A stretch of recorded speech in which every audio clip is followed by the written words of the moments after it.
welcome to a special edition of our India and the World webinar series. For the last month, I've been in conversation with the directors of Carnegie centers in different parts of the world. The objective is pretty simple: to try and get an understanding of the key arguments in different geopolitical locations from Russia and West Asia to China and Europe. Today, it gives me much joy in welcoming Rosa Balfour to India and the World. Rosa is the director of Carnegie Europe. She has diverse fields of expertise, including European politics, institutions, and foreign and security policy. Her current research focuses on the relationship between domestic politics and Europe's global role. Rosa is a member of the Steering Committee of Women in International Security, Brussels. In 2018 and 19, she was awarded a fellowship on the Europe's Future Program at the Institute of Human Sciences in Vienna. Since 2021, she is also an honorary patron of the University Association for Contemporary European Studies. Prior to joining Carnegie Europe, Rosa was a senior fellow at the German Marshall Fund of the United States. She was also director of the Europe in the World program at the European Policy Center in Brussels and has worked as a researcher in Rome and in London. Rosa, welcome to Carnegie India and welcome to India and the World. Perhaps I can start straight with the politics in Germany, which is sort of hot in the news at the moment. Following the elections and what appears to be the challenges of coalition politics, what effect do you think that the outcome will have on European unity or these arguments around the more strident approach to an independent EU foreign policy? Thank you very much, Rudy, and thank you for inviting me. I'm absolutely delighted to be engaging on this platform. Germany went to the vote on Sunday, so it's all very fresh and new, and we're still digesting the electoral results, which are that the Social Democratic Party has a slim majority over its main rival, the Christian Democratic Party, and is very likely entering coalition with the Greens and with the Liberals. The Greens are perhaps slightly to the left and the Liberals somewhat to the right. Will this lead to a stronger EU foreign policy? Unfortunately, and as it always is in the case of Europe, one has to say it depends. There are lots of outcomes that could come from these coalition talks. And it also has to be noted that European policy and foreign policy did not feature at all high in the electoral campaign. However, I do want to point out to the fact that the two parties, the two kingmaker parties, the Greens and the Liberals, were elected really on a platform of innovation. A lot of the younger generation voted either Green or Liberals, and this really is a signal for change. We've had many years of grand coalition between Christian Democrats and Social Democrats, and young people are expecting some change. So even if, however the coalition talks go, and there are big differences between the parties on both Europe policy and on foreign policy, but there is a demand for change. What this change might entail, still to be seen. Germany remains the most powerful country in Europe, but one possible outcome of this election, and then of course we have French elections coming up in May, is that the sort of balance of power within Europe might change a little bit. So what we might see is, rather than a sort of very strong Germany accompanied by perhaps slightly less strong and slightly less persuasive France as the driving force, maybe we'll see different coalitions emerging within the European continent that will bring about change on European foreign policy, which personally I think would be a good thing, because this overly strong concentration on Germany, which is a country that is, whose electorate is more focused on domestic issues rather than international issues. So to have a few more insights into where Europe can position itself globally could actually bring a bit of spice, and perhaps a push for a stronger European foreign and security policy. So just one question on the Green Party. I mean, they seem to have done very well. As you say, they're one of the kingmakers. I'm in London at the moment, and I've been watching all the news. And many in the news basically are saying is that, look, this was the first big climate election in Germany. Would you agree with that? And are you seeing that as a trend across Europe, that climate is now one of the primary mandates in elections? Yes, so in Germany, definitely. The Greens in Germany have always been a strong party, mostly in the opposition. Gradually, they've built up a profile in regional governments, and they've been doing very well. And they've been influential on German and on European politics for quite some time, for I would say, a couple of decades. But the Greens are picking up elsewhere. Just yesterday, the French elected a Green leader who will be candidating the presidential elections. Unlikely to become the next president of France, but it is putting a green agenda right at the center of the electoral campaign. And this, for France, is actually quite new. The Greens in France have been a bit more part of the sort of fringe politics and not mainstream politics. And then add to this the whole way in which the European Union is trying to reinvent itself post-pandemic is to make massive investments on the green agenda and on the digital agenda. And they will continue to push for this. And most importantly, they've put money behind the green agenda. And they're also trying, with difficulty, to persuade other large states across the world that it's actually vital to invest on a green agenda. And so this push will remain there, even if not all European parties have strong not all European countries have strong parties, but the agenda now, from being something on the margins of politics, is actually occupying the center stage. You mentioned France, Rosa, and I wanted to kind of spend a little bit of time on the American credibility question. Now, two major things have happened in the last few months of very different nature. So one, of course, the withdrawal from Afghanistan, the tragic withdrawal. And second, then close on the heels of Afghanistan, was the announcement of AUKUS as the Australia, UK, US security arrangement. So my first question to you is, has both AUKUS and Afghanistan genuinely kind of broken trust in the transatlantic relationship? Yes, it is undoubtedly true. European institutions, but more important, European countries have really come to question whether the US's message of wanting to listen to allies is actually true. Europeans have been complaining about loss of consultation. Perhaps with Afghanistan, that's a little more arguable, but with AUKUS, it just came as a slap in the face. In fact, a stab in the back, as the French foreign minister said. France was legitimately angered, and most national diplomacies were as well. However, I think there are 2 points to be made. The first is that the transatlantic relationship remains strong and vital for all European countries. So it is welcome that the Biden administration wants to repair ties, and it will need to be done. Indeed, today, European and American policymakers are meeting in the first meeting of the Trade and Technology Council, which is one of the big initiatives to relaunch the transatlantic relationship. There's another point that I think really needs to be recognized by Europeans, is that, US, it might have been a diplomatic blunder. It might be because the appointment of ambassadors to Europe is going very slowly.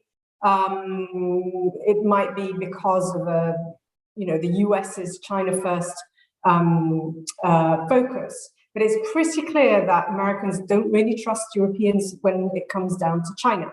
And this is because Europeans have been sending ambivalent messages about China. One day they negotiate the comprehensive agreement on investments, and then a month later they put sanctions against Chinese officials because of for human rights reasons. These messages are confusing, and I think the US administration is very clear about where it wants to go with China. It is very clear that it wants its allies to go with the US with respect to China, and Europeans haven't been responding with a clear answer to that question. Having said all this, one also needs to ask whether, leaving aside the ambivalence and sometimes hypocrisies of European positions with respect to China, but one also has to ask oneself the question, is it actually in the European interest to engage in this geopolitical rivalry between the US and China, or can Europe do things somewhat differently?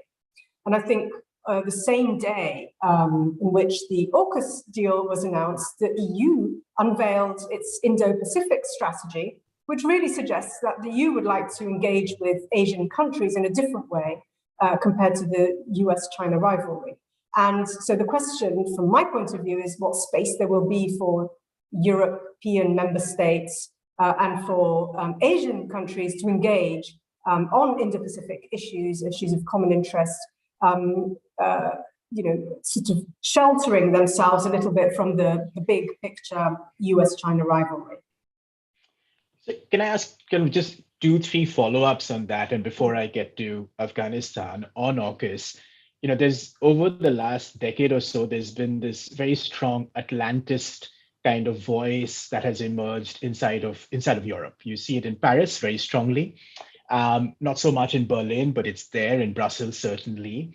Do you think that the AUKUS agreement to a certain extent has kind of undermined that voice in these various capitals?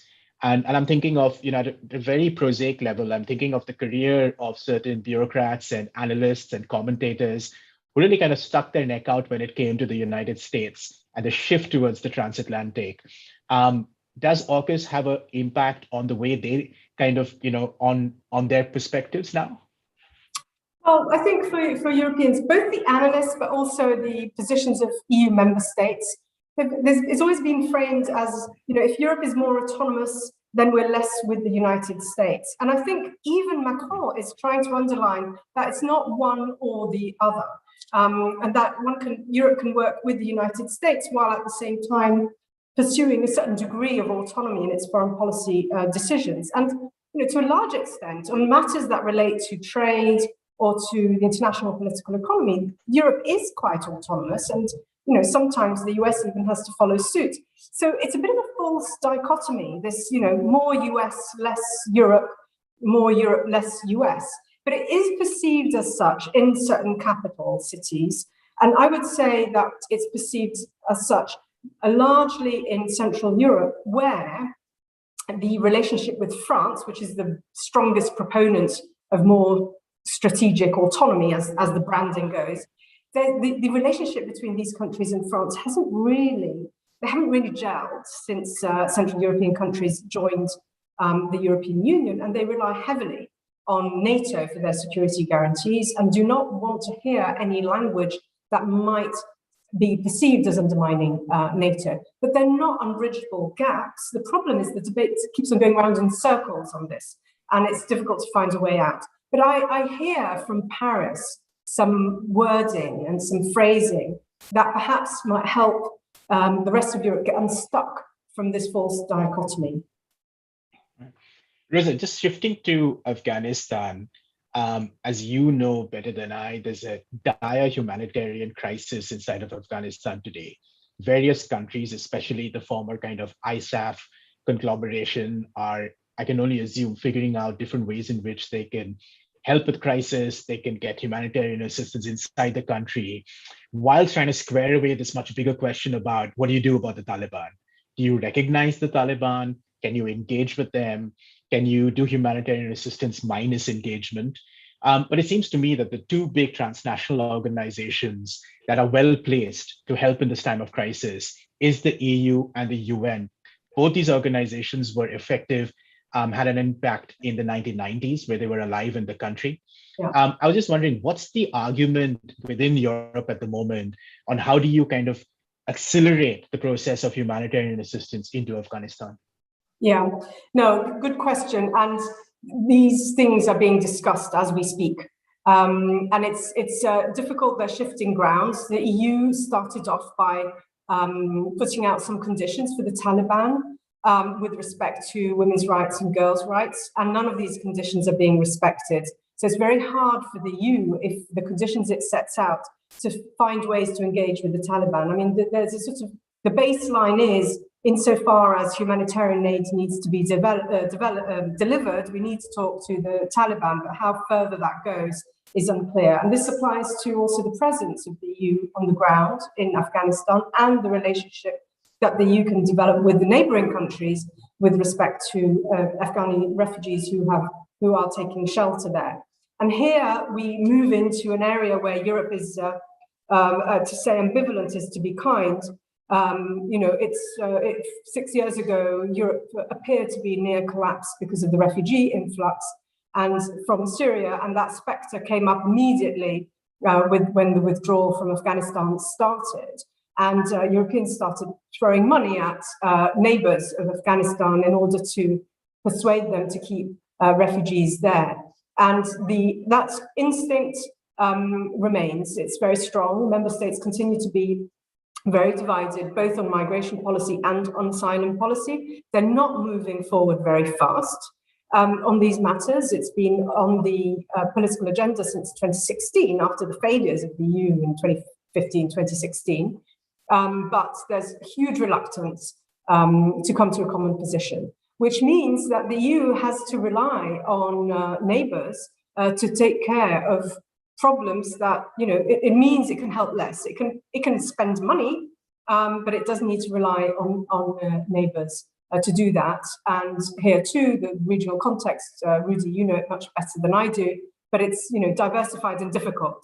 And they're not necessarily the EU's closest partners in that part of the world. You know, Turkey is much closer to the EU, both geographically, but also in terms of, you know, economic integration than Pakistan, for example. So that's a very difficult conversation for Europeans, and it happens while they're trying to find a way to establish some form of presence in Afghanistan, precisely to deal with the humanitarian crisis there. Rosa, I've got a whole bunch of questions on Afghanistan as well as China. And just to tell our audience is that because this is a slightly different format of a 30-minute conversation, so I'm going to kind of build your questions into the conversation. But if I can just go back to Afghanistan for a second, is how much coordination is there with the United States when it comes to Afghanistan? And the reason I ask this is, you know, there's been a general view among many European officials that I have spoken to that essentially at some level, Zalmay Khalilzad or even someone like Nick Carter in the United Kingdom were hoodwinked into the kind of tactical conditionalities that finally led to the Taliban coming into power, right? There was this view that we were not consulted, we were not part of the process, we really weren't even told when the withdrawal would begin in earnest. And we were left with this to deal with. And the French have a very strong view on this. I know the Dutch have a very strong view. They felt that, you know, they were left high and dry. So I'm just wondering is, given where Europe is on certain conditionalities of delivering humanitarian aid, how much coordination is there with, is there transatlantically? Yeah, no, I mean, the complaints that you've heard from Britain is very strong also from Germany, for instance. And I think there are two things that need to be said on this front. I mean, the first is, this was never Europe's battle. It was never seen as Europe's battle to start with. 2001, Europeans went in with the US out of solidarity with the US. Then gradually, I guess on the European side, in order to justify such type of engagement and the money being spent in Afghanistan, it became much more about supporting the rights of women and girls. It became much more about state building.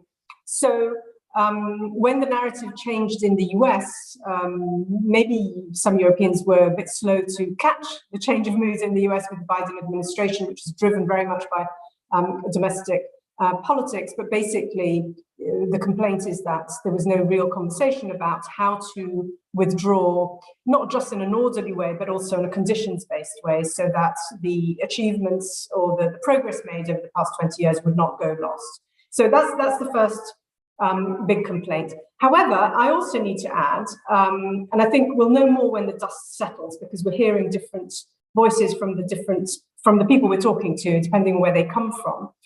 France started withdrawing its staff. Now, it started withdrawing by 2014, I think most of the French troops had left, and they started to focus more on what France and Europe sees as a security problem area, and that is the Sahel. So there's the first thing that Europe too had, or at least a couple of European countries had shifted their security focus elsewhere, closer to home. But France started withdrawing already in May, based on its own intelligence. Other countries, such as Italy, did a pretty good job in their withdrawal. It didn't impact much on public opinion, for instance.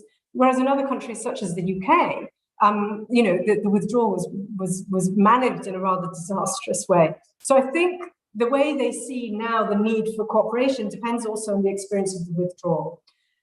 Certainly, the immediate response of the EU as such was, we need to get capabilities so that we could have at least maintained security at the airport. So there was talk about creating a rapid reaction force of 5,000 soldiers, and then you get into the whole debate, very quintessentially European, about defense capabilities, et cetera, which is a bit of a rabbit hole. We can go down it if you want, but it is a bit of a rabbit hole. My take would be that, going back to what I said about Afghanistan not being Europe's battle, when push comes to shove, even though the EU likes to do, good things abroad, like support democratic transitions, etc., European states have shown very little appetite for out-of-area missions. And I think, had there been a serious discussion about US withdrawal and, European replacement, I think it would have been difficult to sell to European domestic audiences as well. That's the very sad reality, especially for those in Afghanistan. But I think that's the state of the art in Europe at the moment. However much goodwill and however better the withdrawal could have been managed, I think the bottom line is that it's not top of the priority for Europeans. Now, thanks, Rosa, and thanks for your candor on that, because it's I just want to switch to China. Can I just one thing, Rudy? Yeah, just one thing. Sure. I'm sure quite a few people will disagree on this one, and there'll be a lot of people, especially in Germany, saying, "Oh, but we've invested so much, and we've done so much, achieved so much, and now it's done." But in light of the resistance of European publics to pay for the defense, and in light of the stalemate of the European debate on defense and security, I just don't see how, under those conditions, they could have done something that different in Afghanistan. However much, however tragic the situation is in Afghanistan. Yeah, that just reminds me of this old academic article I remember by Sarah Kemp, when in 2010 was it, when the surge kind of began, and there was this kind of argument out there to say is that domestic politics in most countries won't support the surge. What she found in her work was quite interesting, is that all you needed for the surge was elite consensus. You did not need domestic support. So you could do surge even though there were millions of people out protesting. But what's of course interesting is that the same rules don't apply when it comes to withdrawal, the after effects of withdrawal. But Rosa, I just want to switch to China. You mentioned China earlier, and Europe somewhat sort of more mixed approach to China in itself. It's pretty clear now that the Biden administration is certain about the fact that the competition with China is structural. This is not about trade. This is not just about rights. It's an entire compound of factors that leads to a structural shift in the way in which they will deal with China. This morning, I was reading the papers, and the head of the European Chamber of Commerce made quite a strident comment, saying is that, look, Chinese companies are not going to, European countries are not going to leave China, that those investments are going to stay, so don't expect it to go. The stuff about supply chain diversification is all okay, but we benefit from being inside of China. Do you see this, not only now, but kind of in the near future, becoming a major dividing line in the kind of transatlantic compact? Because you did say is that, look, the transatlantic relationship is strong, it's resilient, but China clearly kind of divides these lines, no? I mean, I have a question in from someone who says that, why is Germany so pro-Chinese? Well, Germany makes a lot of money in China. I mean, it's very simple. It's, there is a mercantilistic streak in most European cultures, which comes from, when they started exploring the rest of the world and colonizing elsewhere, very strong mercantilistic streak, and that remains. I do think China is, I think, and I think that's really the most impactful lesson of the AUKUS is that Europeans need to be clearer with respect to the United States about China, but also the US should not expect Europe to side completely with the US with respect to China. So there needs to be some common ground, because it's in many respects it's irreconcilable. I think, if you break it down in themes, if you look at climate, or if you look at cybersecurity, if you look at the Trade and Technology Council, there are plenty of areas where they can cooperate. But if you think about it in terms of world views, the US sees China as you say, a structural rival, and whose rise will inevitably push down the United States. I think Europe ultimately sees China as a rising power, but is not does not see it in the same sort of terms of competition. It doesn't see China's rise as a zero-sum game with respect to Europe, and in fact, it sees an opportunity to make some money there as well. So, to put it very, very bluntly. So I think ultimately they're different worldviews with respect to China's rise. Where Europe has changed, following the lead of the US, is in understanding that China wasn't going to be roped into the international system and socialized into international rules. That's not happening.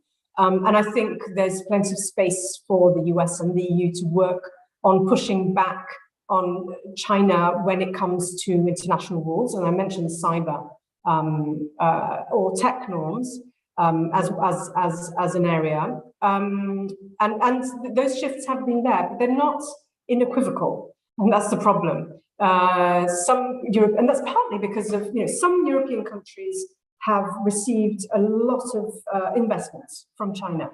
Some of these are on the periphery. The countries that felt abandoned during the Eurozone crisis, Chinese money coming in, investing on infrastructure, on much needed projects, and there is a presence there, and they can influence how those countries vote on foreign policy issues when they meet together in the European Council. Then you have Germany, which is exporting towards China. So the end result is that each country in Europe has a different type of relationship, which is the sum of them then is very difficult to see what the sum of those relationships are. But the EU is now doing much more in terms of investment screening of Chinese investments in Europe. It's taking a tough line on human rights issues, is not appreciating some of China's sort of pandemic wealth warrior diplomacy. So things are shifting in Europe as well. And I do think there will be space for cooperation. But the end result is, if one wants to see the world in black and white terms, the EU is not going to suddenly shift towards the US, like Britain did, by the way, because Britain has shifted considerably compared to 5 years ago with respect to China. That's not going to happen in the EU because of deeper interests, and also in the EU's, just to strike perhaps a more positive note about the European Union, its instinct is to de-escalate tensions, not to make them rise. Its instinct is to seek dialogue with everyone. And for the EU, going back to climate issues, engaging with China on climate is absolutely, it's a priority, and would not want to have it jeopardized by a rivalry in which the EU doesn't see itself benefiting much. Rosa, you brought up Britain, and I've been here for the last couple of days, albeit in quarantine, and the news is full about the fuel crisis in the country, the fact that there aren't enough European visa holders who can kind of ride the trucks, who can drive the trucks around. There are murmurs in the tabloid press about Brexit, about leave, about remain. So you can imagine, I mean, there's this general view that, we're kind of heading to this economic crisis, winter's coming, gas prices are high. And did we make the right call, especially given the fact that the government's now having to pivot really fast to get visas out to people, etc. I was just wondering, how is the UK seen, and especially in light of perhaps the integrated review, the UK is still to the Indo-Pacific. The news at the moment is all about how the UK is now scuttling Chinese investments in nuclear ambitions that they had, civil nuclear ambitions in the UK. How is the UK seen from the EU perspective? What's the expectation of the UK? Yeah, well, I think the first thing is, with this fuel crisis, there is a bit of "I told you so" here in Brussels and in other European countries. That sentiment, I think, is likely to stay for a while, especially because there still is one big unsolved issue in the relationship between the UK and the EU, and that is Northern Ireland Protocol. And the space for things to go wrong and the space for things to turn ugly in Northern Ireland, unfortunately, is still wide.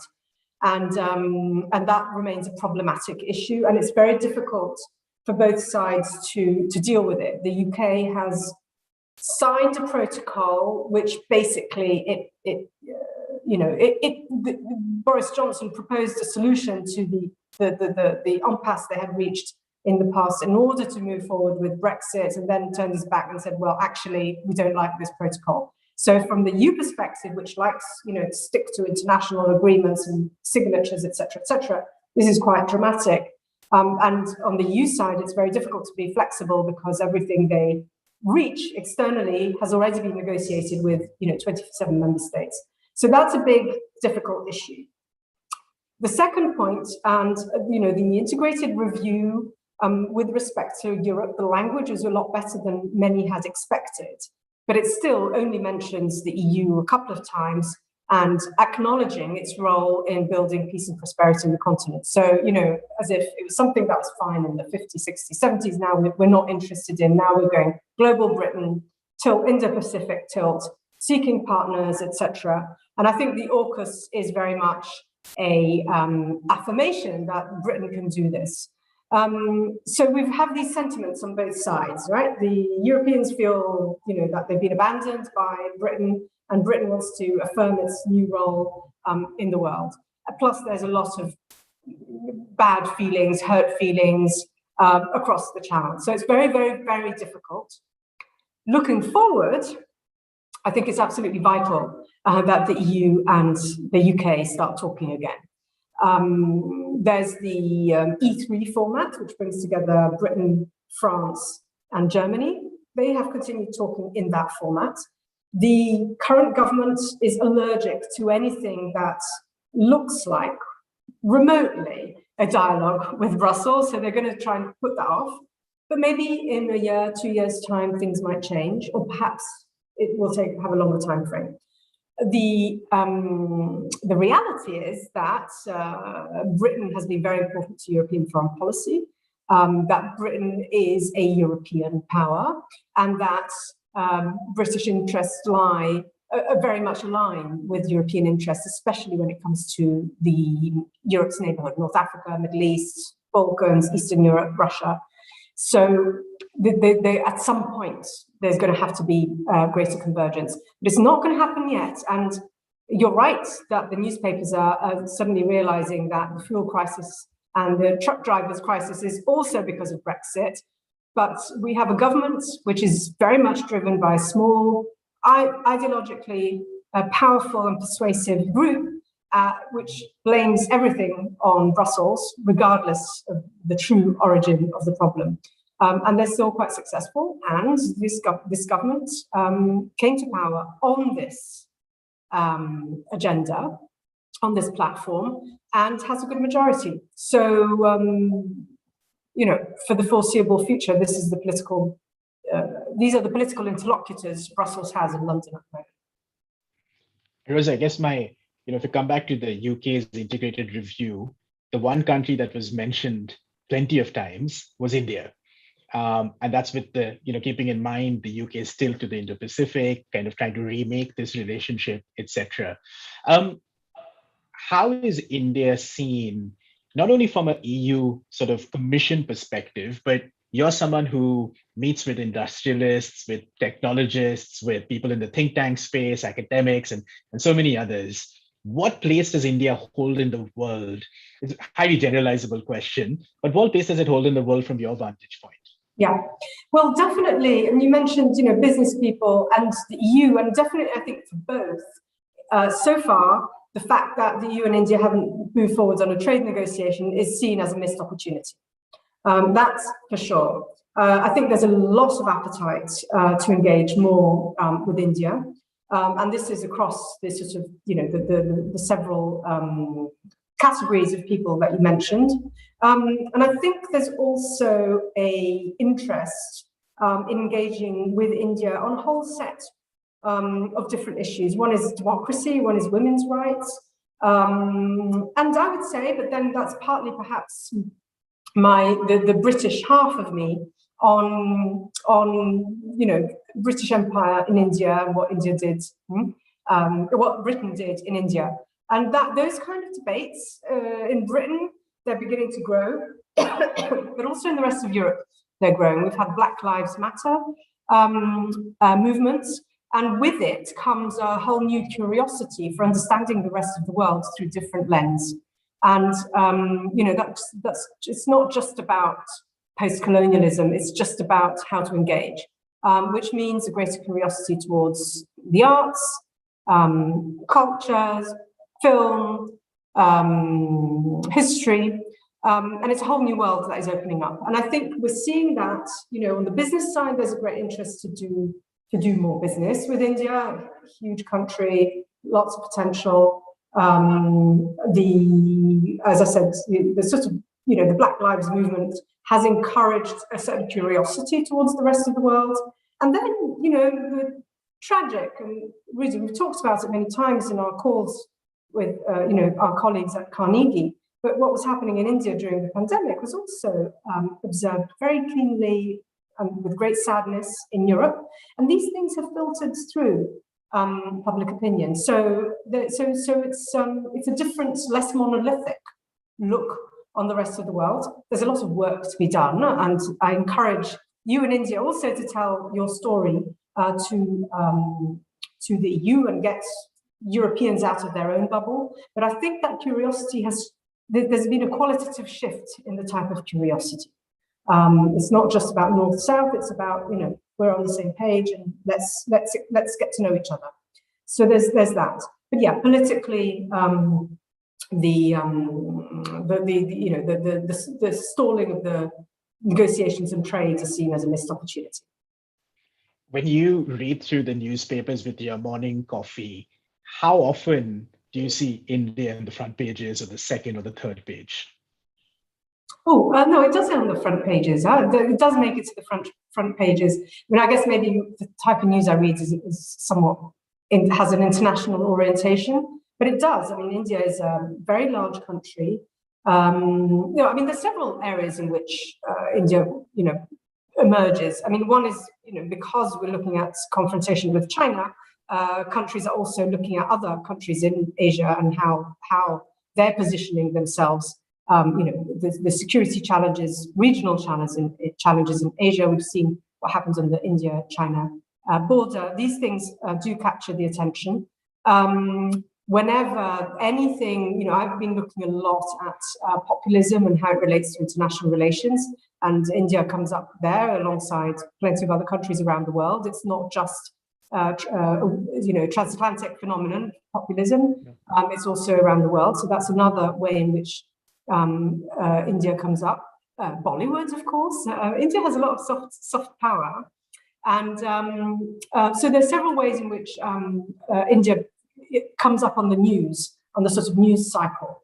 And then now we have this big movement, this US-driven summit of democracies, which is a different way of thinking about alliances. And it will be very interesting to see how countries align on that, how democracies align on that, and to what degree they'll be willing to put on the table, as the US is, the nexus between domestic and international politics. No, thanks, Rosa. I mean, I think those are the exact intersections, that are going to kind of lead to these whole bunch of intriguing questions in the near future. But hopefully now we can do more between Carnegie's in terms of keeping this dialogue going between sort of India, Europe, and perhaps even Brexit, UK, and other parts of the world. But Rosa Balfour, thank you so much for joining us at India and the World. And for our audience, there's a lot coming up on India and the world. We've got book launches, Mr. A.S. Bhasin's book on India and China, Ambassador Ray's book on Nepal, and we've got my fourth guest from this particular series, Paul Henley, who'll be sitting down with me in a couple of weeks on China. Till then, goodbye. Thank you. Thank you.